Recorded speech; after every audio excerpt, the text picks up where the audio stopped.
नमः शिवाय। ओम नमः शिवाय। प्रथमे गुरु महागुरु मातृरूपेण संस्थितः नमस्तस्यै नमस्तस्यै नमस्तस्यै नमो नमः नमो नमः नमो नमः। गणपति बप्पा मोरिया, मंगल मूर्ति मोरिया।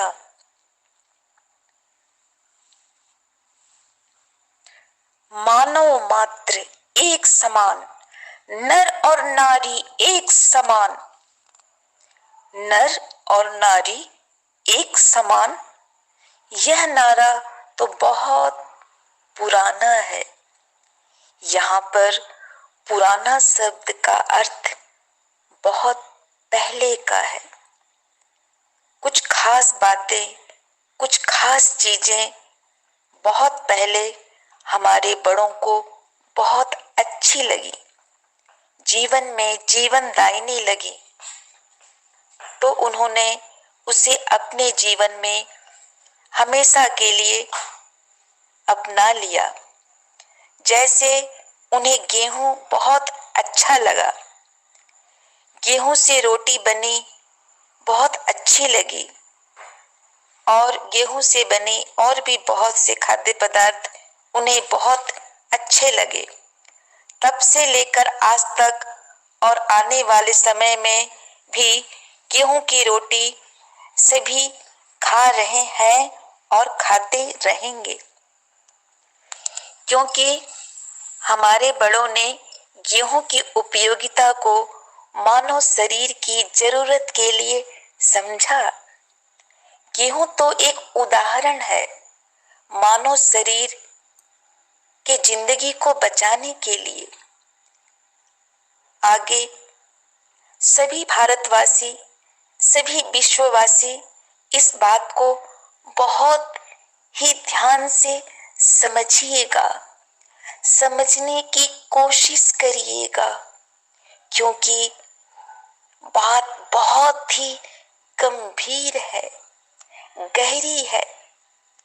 गेहूं या अन्य कोई अनाज इस मानव शरीर के पुतले को स्वस्थ बनाते हैं, लेकिन ये गेहूं बाहर खेत में उगते कैसे हैं, बढ़ते कैसे हैं, पकते कैसे हैं, और गेहूं से बनी रोटी हमारे पेट में पचता कैसे है, फिर उससे खून कैसे बनता है, अर्थात हमारे शरीर के अंदर बैठकर कौन हमारे शरीर के मशीन को अंदर से चला रहा है।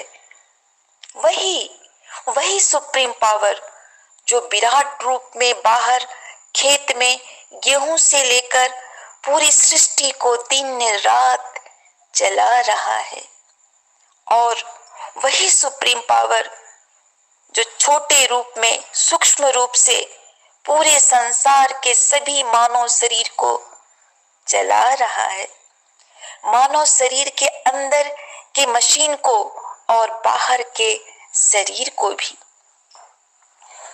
वही सुप्रीम पावर नर और नारी दोनों जाति के मानव के अंदर ही नहीं, बल्कि सभी गर्भस्थ शिशुओं से लेकर आखिरी सांस लेते हुए सभी बुजुर्गों के अंदर एक ही आकार, एक ही प्रकार, एक ही रंग, एक ही रूप में विद्यमान रहता है। सुप्रीम पावर के इस रूप को मानव जाति आत्मा के नाम से जानती है। बाहर से भारत ही नहीं, पूरी दुनिया के सभी मानवों का, सभी मनुष्यों की शारीरिक बनावट भिन्न भिन्न है।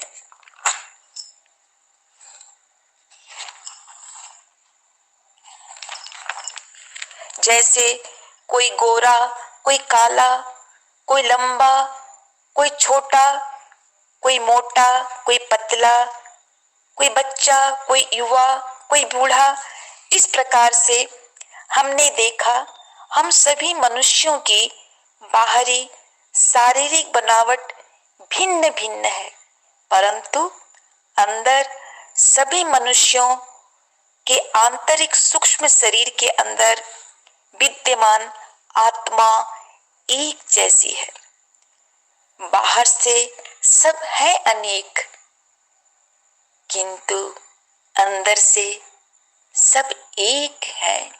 इसीलिए नर और नारी का बाहरी स्थूल शरीर में फर्क है, पुरुष जाति का, स्त्री जाति का, परंतु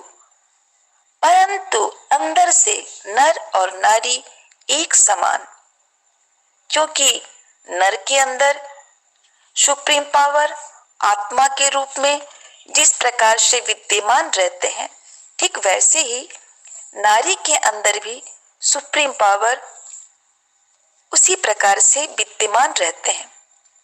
सुप्रीम पावर दोनों ही जाति नर और नारी के मानवों को यह शिक्षा देते हैं कि अंदर से ना तो तुम नर हो, ना तो तुम नारी हो, तुम दोनों ही आत्मा के नाम से मेरी शक्ति का एक अंश हो, मेरा प्यार हो, मेरा आशीर्वाद हो। इसीलिए हे मेरे प्यारे आत्मिक अंश, तुम मुझे, मेरे प्यार को, मेरे आशीर्वाद को बदनाम मत करना। मैंने कारणवश तुम्हें नर और नारी का शरीर प्रदान किया है, लेकिन अंदर तुम दोनों मेरे प्यारे संतान हो, तुम दोनों एक समान हो, तुम दोनों मुझे एक ही जैसे प्यारे हो।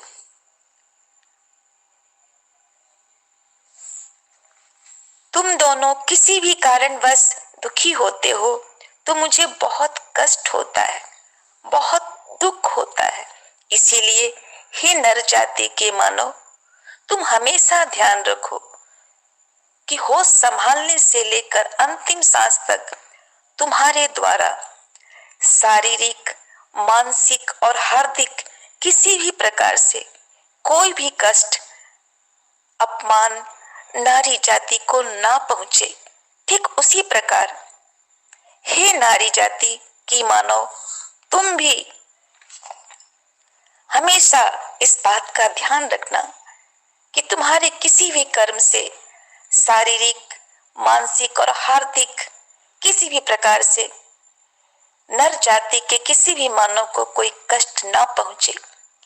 तुम दोनों परस्पर एक दूसरे का सहृदय सम्मान करना, सहयोग करना, एक दूसरे का सहारा बनना, जैसे पूरे विश्व के एक मानव जाति जो आंतरिक रूप से सिर्फ मानव होते हुए बाहर से दो भागों में बंट जाते हैं, नर और नारी जाति के रूप में सृष्टि को चलायमान रखने के लिए, पृथ्वी रूपी घर को जीवित रखने के लिए, पृथ्वी के सभी मानवों का धर्म, मानवता एक होकर भी दो भागों में विभक्त हो जाता है, बंट जाता है। एक नारी जाति का धर्म, दूसरा पुरुष जाति का धर्म। सच्चे हृदय से किया गया कर्म अर्थात ईमानदारी धर्म तक पहुंचने की पहली सीढ़ी है। स्त्री जाति, नारी अर्थात अपने सभी स्वरूपों को समझकर, जैसे माँ, बहन, बेटी, छात्रा, बहू, पत्नी, बुआ, चाची, मामी, दादी, नानी और भी अनेकों रिश्ते, एक जिम्मेदार राष्ट्र की नागरिक और अंत में एक मानव के कर्तव्य को पूरी श्रद्धा, भक्ति, ईमानदारी से पूरा करके ही सही मायने में धार्मिक बन सकती है। ठीक उसी प्रकार नर अर्थात पुरुष जाति भी पिता, पुत्र, भाई, विद्यार्थी, दुल्हा, पति, दामाद, जीजाजी, फूफा, चाचा, मामा, दादा, नाना और भी अनेकों रिश्तों के साथ एक जिम्मेदार राष्ट्रीय नागरिक और अंत में एक सच्चे मानव के कर्तव्य को पूरी श्रद्धा भक्ति से, पूरी ईमानदारी से पूरा करके ही पुरुष जाति सही मायने में धार्मिक बन सकता है। मनुष्य एक सामाजिक प्राणी है। समाज रूपी गाड़ी के दो बराबर मजबूत चक्के होते हैं, एक स्त्री जाति का चक्का, दूसरा पुरुष जाति का चक्का। दोनों चक्कों में से एक भी चक्का जरा भी गड़बड़ हुआ या खराब हुआ किसी भी कारणवश से समाज रूपी घर का स्वस्थ रहना और आगे बढ़ना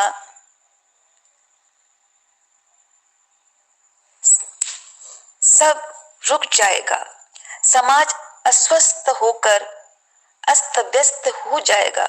इसीलिए समाज को पूरी तरह स्वस्थ और जागरूक समाज बनाकर निरंतर आगे बढ़ने की ओर सफर को आगे बढ़ाने के लिए पुरुष जाति का चक्का और स्त्री जाति का चक्का दोनों ही एकदम मजबूत और स्वस्थ रहना होगा, एक बराबर। तभी सही मायने में सिद्ध होगा नर और नारी एक समान। समाज हमेशा सत्य प्रधान होना चाहिए, ना स्त्री प्रधान समाज ना पुरुष प्रधान समाज, सिर्फ सत्य प्रधान समाज जहां सत्य सर्वोपरि हो। तभी नर और नारी दोनों सही अर्थ में कल्याण होगा। हम सभी मनुष्यों के पास सिर्फ वर्तमान रहता है। अतीत अर्थात बीते हुए दिनों में हम वापस जा नहीं सकते। आने वाले भविष्य में हम छलांग लगाकर आगे बढ़ नहीं सकते। सिर्फ हमारे हाथ में वर्तमान रहता है। वर्तमान में सही कर्म करके और करते हुए अच्छे भविष्य की तरफ हम सभी मानव आगे बढ़ सकते हैं। ठीक वैसे ही जैसे भयानक डाकू रत्नाकर ने वर्तमान का सही सदुपयोग किया, सच्चा ज्ञान प्राप्त करके अपने अतीत की गलतियों को उसने समझा और उन गलतियों का हमेशा के लिए त्याग करके वर्तमान के हर सेकंड में मरा मरा का जाप करते हुए स्वयं को राम के रंग में रमा लिया। फिर कभी पीछे मुड़कर नहीं देखा। डाकू रत्नाकर ने अपने वर्तमान का सही सदुपयोग कर अपने भविष्य और भारत ही नहीं संसार रूपी समाज के भविष्य को सदा सदा के लिए तेजोमय अमृतमय बनाकर विश्व का प्रथम काव्य ग्रंथ रामायण की रचना की। हम सभी मानवों को सही अर्थ में मानव बनाने के लिए, ज्ञान का महत्व समझाने के लिए, अपने वर्तमान समय का सदुपयोग करके अपने भविष्य को सुनहरा बनाने के लिए, जहां सुनहरे प्रकाश में समाज के प्रत्येक मानव को ज्ञान की आंखों से दिखाई दे और उनके दिमाग यह समझ जाए कि मानव मात्र एक समान, नर और नारी एक समान। आज का समाज पहले से ज्यादा समझदार है, वह सत्य को समझता है। हे सभी भारतवासी, सभी विश्ववासी, चाहे तुम नर जाति के हो या नारी जाति के, तुम दोनों को ही बहुत प्रेम से, श्रद्धा से अपने वर्तमान समय का सम्मान करना होगा। सच्चा ज्ञान प्राप्त करके उसे जीवन में निरंतर प्रयोग में लाकर आने वाली पीढ़ी के लिए सुंदर भारत सुंदर भारतीय समाज और सुंदर वैश्विक समाज का निर्माण करने में सहयोग करना होगा, जहां कोई भी पुरुष किसी भी स्त्री का शारीरिक अपमान, मानसिक अपमान और हार्दिक अपमान ना कर सके, और जहां कोई भी स्त्री किसी भी पुरुष का शारीरिक अपमान, मानसिक अपमान और हार्दिक अपमान ना कर सके।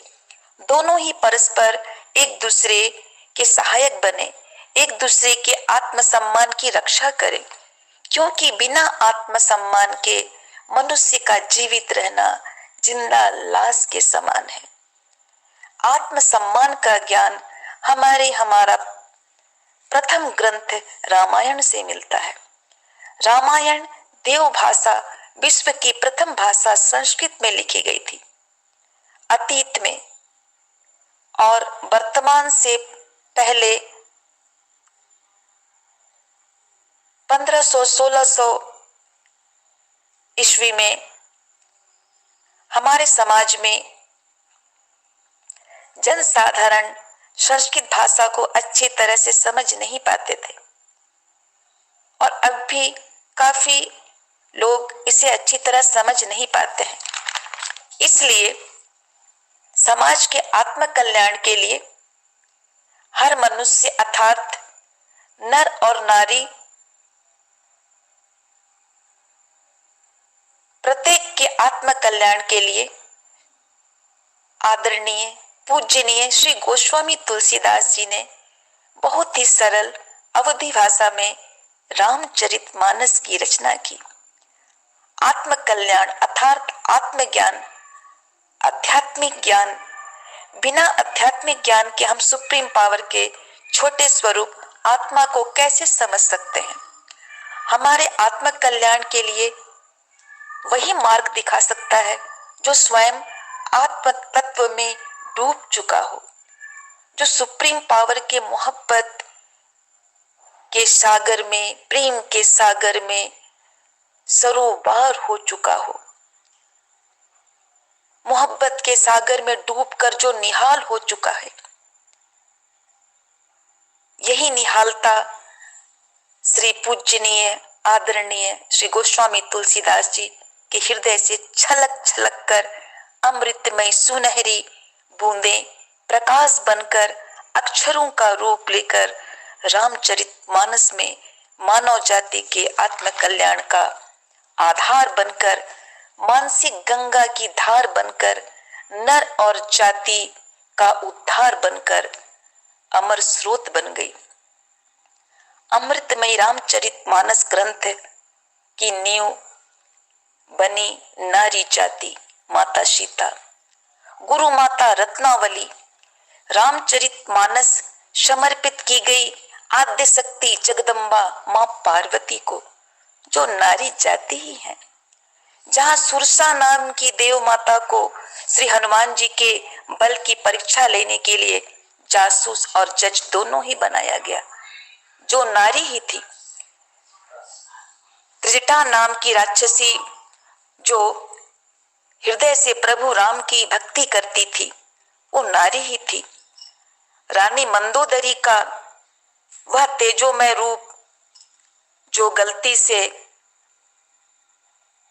भयंकर गुनाहों से, भयंकर कुकर्मों से अपने पति को बचाने की कोशिश करती है, उन्हें सही मार्ग दिखाने की कोशिश करती है, वो नारी ही थी।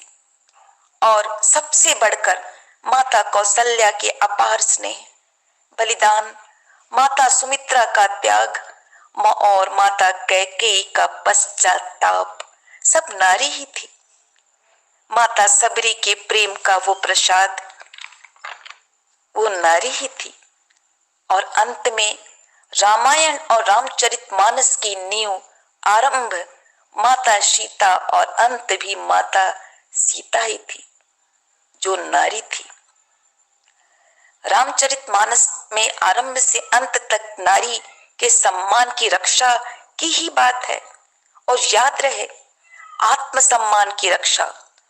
और इस गहराई को वही मानव, वही नर और नारी समझ सकते हैं जो आत्म तत्व की गहराई तक पहुंच चुके हैं, चाहे वह गहराई सुई के नोक की बराबर भी क्यों न हो।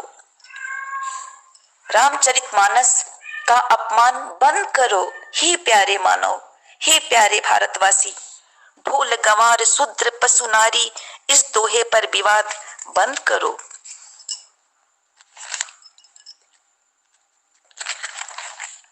ईश्वर के बारे में वही लिख सकता है जो नर और नारी से ऊपर उठकर आत्म तत्व की गहराई में पहुंच जाता है।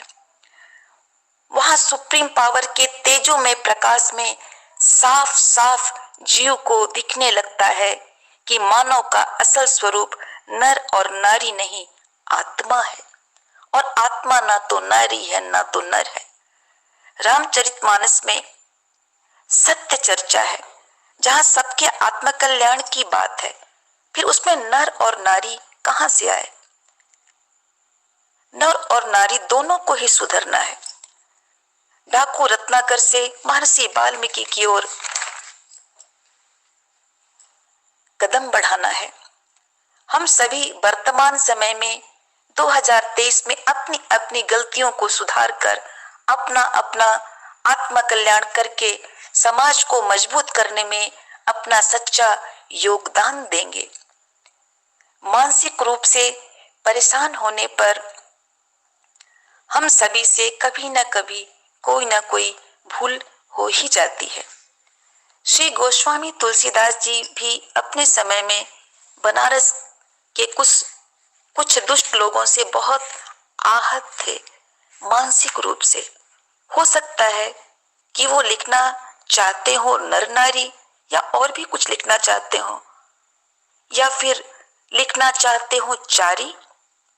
हो सकता है नर भूल से न लिखे हो, या फिर चारी लिखना चाहते हो और चारी ऊपर हड़बड़ी में नारी अक्षर का रूप ले लिया हो।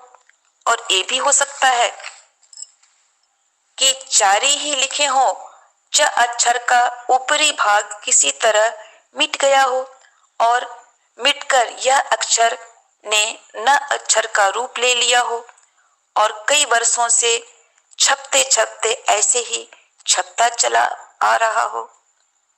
रामचरितमानस चारी, ढोल गंवार शूद्र पशु चारी, ये चारों अवगुण मानव मन की दुर्बलता और अज्ञानता को दर्शाते हैं। हर मानव, हर नर और नारी के मन में कुछ न कुछ अवगुण जरूर रहता है। जैसे कुछ लोग बातें तो बहुत करते हैं, पर जब काम का समय आता है तो भाग खड़े होते हैं। कुछ लोग शरीर से स्वस्थ होते हुए भी बहुत आलसी होते हैं। बहुत ठेलने पर, बहुत कहने पर ही कुछ करने को तैयार होते हैं, जिसके कारण सही समय पर सही काम नहीं हो पाता है। इसीलिए हे मानव, ढोल के उदाहरण से ढोल की तरह अपना खाली बातें कम काम ज्यादा, खाली मुंह मत चलाओ, कुछ काम भी करो, सही बोलो, सही कर्म करो। हे मनुष्य, आलसी मत बनो। किसी के बोले बिना अपने कर्तव्य का पालन ईमानदारी से खुद करो, इससे तुम्हारा कल्याण होगा। गंवार, जो सही और गलत में फर्क समझकर भी, सही ज्ञान प्राप्त करके भी उसे आचरण में न उतारता हो। जैसे प्रातः काल उठिके रघुनाथा, मात पिता गुरु नावहि माथा। आजकल कई बच्चों को, बड़ों को प्रणाम करने में लज्जा आती है। और भी अनेकों उदाहरण हैं हमारे गंवारपन का, जो दिमाग से सही सलामत होते हुए भी सत्य को समझने की कोशिश नहीं करता, वो है गंवार। शूद्र, जिसके विचार छोटे हों, गंदे हों, अपवित्र हों, जो सच को जानकर भी झूठ को महत्व दे।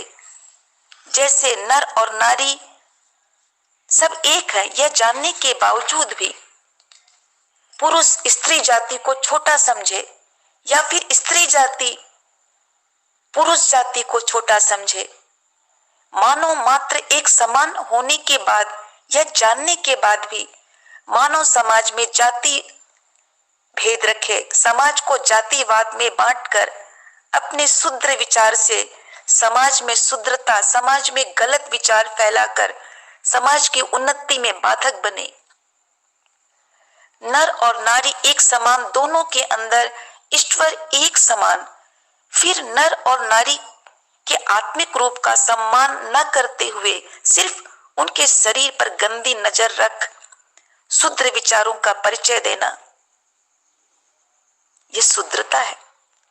पशु जो क्रोध से भरा हो, जिसका अपने ऊपर जरा भी संयम ना हो, जरा भी नियंत्रण ना हो, जो सिर्फ अपना हर तरफ से फायदा चाहता हो, जहां दूसरों के हित की बात आ जाए तो उसे हर तरफ से तोड़ मरोड़ कर शारीरिक मानसिक रूप से बर्बाद कर दे, जो महास्वार्थी, महालालची, जो महाअज्ञानी, महाअहंकारी है, वह तो भयंकर जंगली पशु के समान है। वो मानव समाज के लिए बहुत ही हानिकारक है। इस प्रकार से इन चार अवगुणों ढोल गंवार शूद्र की शूद्रता और पशु की पशुता से हमें अपने मन को बचाना है, नहीं तो हमारा मानव जीवन नष्ट हो जाएगा।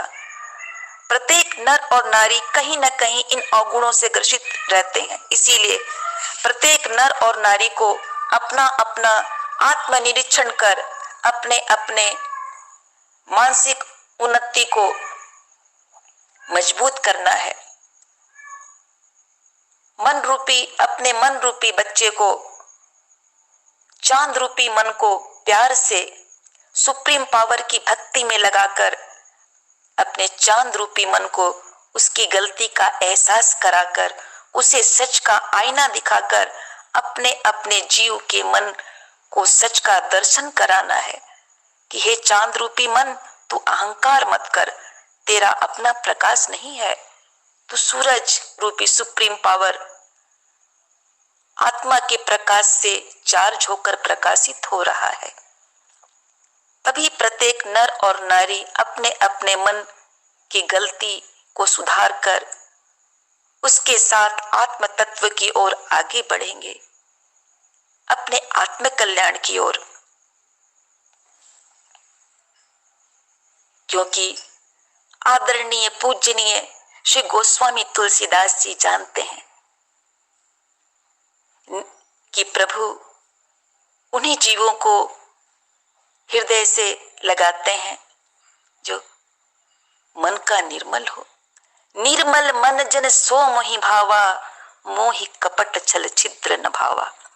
इसीलिए सपने में भी यह सोचना कि श्री आदरणीय पूजनीय गोस्वामी तुलसीदास जी ने नारी का अपमान किया तो यह बहुत ही घृणित अपराध पाप होगा। इसीलिए आइए हे प्यारे भारतवासी, विश्ववासी, प्रत्येक नर और नारी, सभी प्यारे भाई और बहन, हम सभी मिलकर महासद्गुरु ईश्वर तुल्य पूजनीय आदरणीय श्री गोस्वामी तुलसीदास जी से क्षमा मांगे और रामचरितमानस को अपने रोम रोम में धारण करें।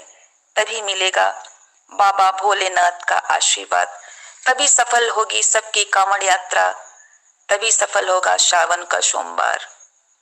क्योंकि बाबा भोलेनाथ ने रामचरितमानस पर हस्ताक्षर कर उसकी सत्यता, उसकी शुद्धता और उसके आत्मिक कल्याणकारी होने का प्रमाण दिया था। उनके हस्ताक्षर थे सत्यम शिवम सुंदरम।